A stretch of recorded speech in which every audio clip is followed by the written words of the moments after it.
Assalamu alaikum wa rahmatullahi wa barakatuh. Welcome to the New Muslim Workshop. My name is Mahmoud. You must have heard, at least in the last few weeks, the term being on the right side of history. And, I've always heard it with regards to standing with the oppressed and eventually the oppressed winning. I'm pretty sure that at some point in time, someone who stood by the Zionists thought in their head that they were standing on the right side of history, when in fact, all they were doing was causing a massive injustice. So outside of the countries that are slowly coming into the realization that what they've done was support an oppressor against the oppressed, much like what Belgium and Portugal and Spain are doing now, where they're seeing the oppression, they're seeing the injustice, they're seeing a occupier hold back food, water, medicine, and fuel from a captive population. And they're coming to the realization that, wait a second, these people are nuts. These people are just crazy. Who would do this? And they're coming to the realization that Israel is in fact a rogue state. They are in fact a transplant that has been placed in the Middle East and is just rejected by everything around it because it is an infiltrator. Displacing the people that are native to the land is a crime. 75 years of oppression is an injustice. Massacre upon massacre upon massacre of mowing the lawn, mowing the lawn, mowing the lawn, killing Gazans, killing people in the West Bank, killing Palestinians in Israel proper, stealing their land, stealing their water, stealing their resources, like the $500 billion gas repository that was found on the shores of Gaza, which Israel really wants and has occupied and stolen from the Gazans. Incidentally, Gaza is not a country upon itself. It is part of Palestine. These are Palestinians. Being on the right side of history is a title that only a few countries can claim, one of which is Ireland.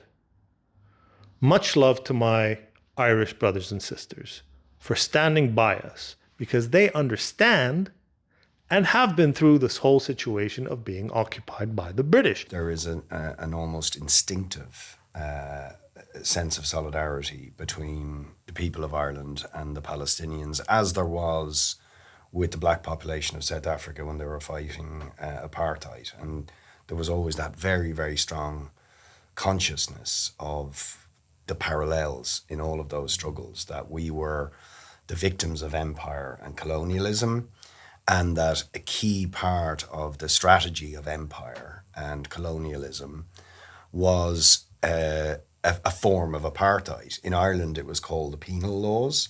Another one, or another country that has been on the right side of history, has been South Africa. Post-apartheid South Africa, because pre-apartheid South Africa has an excellent relationship with Israel. They partnered with each other. Why? Because they had the same ideologies. They had the same understanding of life. Oppress the blacks. Oppress them. They're not natives to the land. It's not their land. No. We, the whites, shall take the resources, reap the benefits, and subjugate the natives of the land, much like what the Israelis are doing now. So post-apartheid South Africa, 100% pro-Palestinian. There won't be an Israeli embassy under the EFF until human rights are respected in Palestine. We are beneficiaries of international solidarity. We will not allow any of the teams, any of our people, to go and participate in sporting activities or festivals or anything of that sort in Israel that has stolen and continues to kill and oppress the people of Palestine. So we're not downsizing. We're going to withdraw our embassy from Israel, and we're going to chase away the Israeli embassy in South Africa.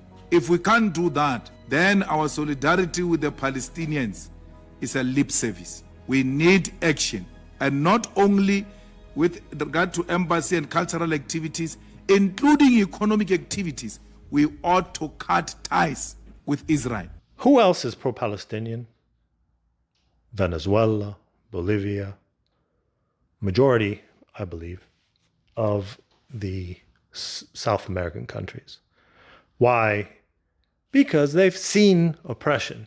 They have seen injustice. And they've worked very hard to rid themselves and their governments of an occupying force.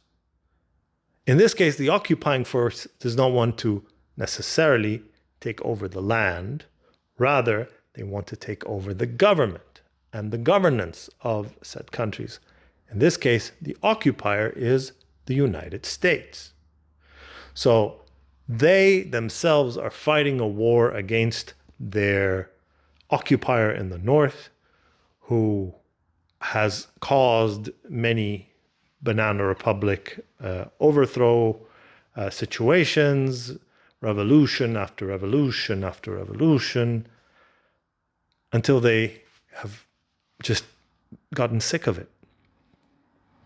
SubhanAllah, this is the situation we find ourselves in today, where many of the South American countries are pro-Palestinian because they themselves have suffered injustices.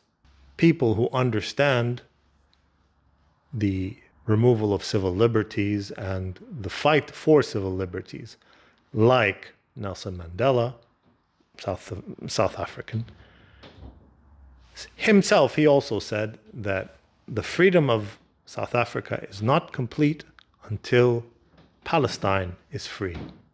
Why? Because they were also going through an apartheid state. He recognized that Israel was an apartheid state. As far as Yasser Arafat is concerned, I explained to Mr. Sigmund that we identify with the PLO because just like ourselves, they are fighting for the right of self-determination.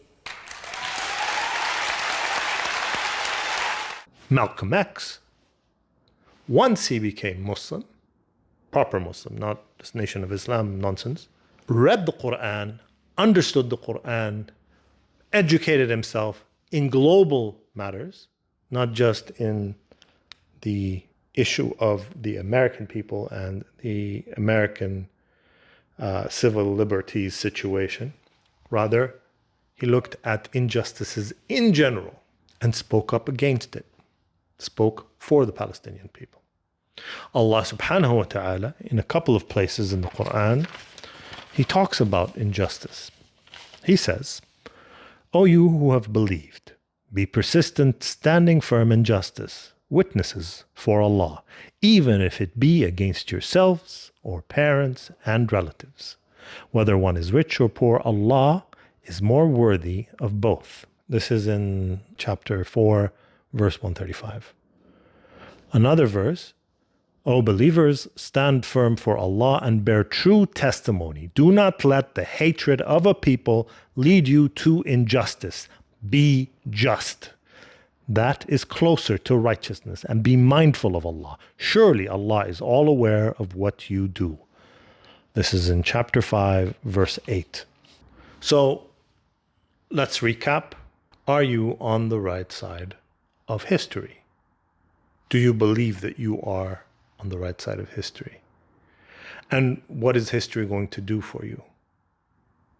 When we talk about that, we have to understand that reputation is what people think of you, and honor is what you think of yourself. What do you think of yourself? You think you're a good person? You think you did the right thing? Have you stood with the right cause And if you stood with the right cause, what have you done to propagate, to tell people about this injustice that is happening?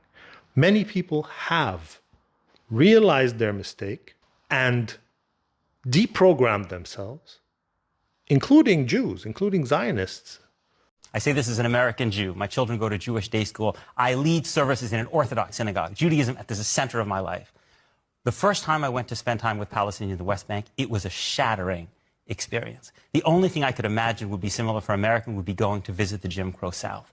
When you see people living under the control of the state with no rights, they cannot become citizens. They cannot vote for the state that controls their lives. They do not have free movement. They need a pass to move from city to city. They live under a military legal system. The consequences are more brutal than we can imagine sitting here. Or ex-Zionists who have understood, figured out, wait, they've been mind screwing me for a long, long time. I've been brainwashed and I've been blinded for years, decades. And only now am I starting to understand that I was on the wrong side.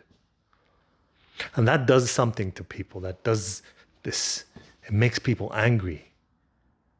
Anybody getting tricked, anybody being played should be angry because the world's been played. Only a few people, only a few players have understood that what is happening and what has happened is unacceptable. So many of these Jews have decided, no, not in my name. Never again means never again to anyone. And thus, that means that Israel does not have carte blanche or a get out of jail free card or a open check, do whatever you want. And they see now that what the governments are doing is unacceptable.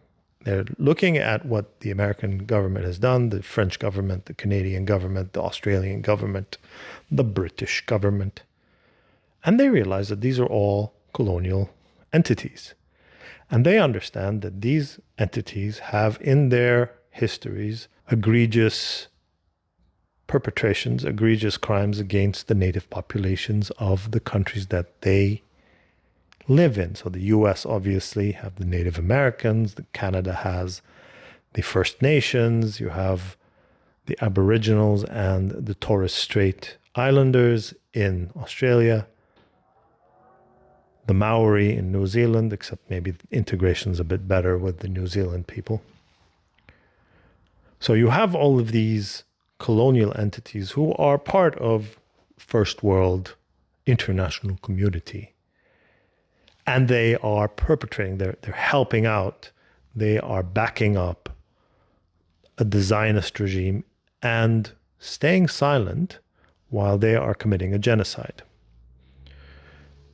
The Jewish people, not just them, but many of the Jewish people who have been disillusioned by the actions of this Zionist state have started to speak out because they want to be on the right side of history. The truth is, you shouldn't worry about being on the right side of history. You should be worried about being on the right side of your Lord. Are you okay when it comes to the relationship you have with Allah? Is Allah happy with the decisions you are making? Are you standing with those who have been oppressed against those who oppress them? Are you standing with those who are being unjustly treated? If modern day Jews are standing with the Palestinian cause against the Zionists of today, what does that say about you and what you are doing if you are not standing with those who are suffering an injustice? Think about it. Thanks for watching. Assalamu alaikum.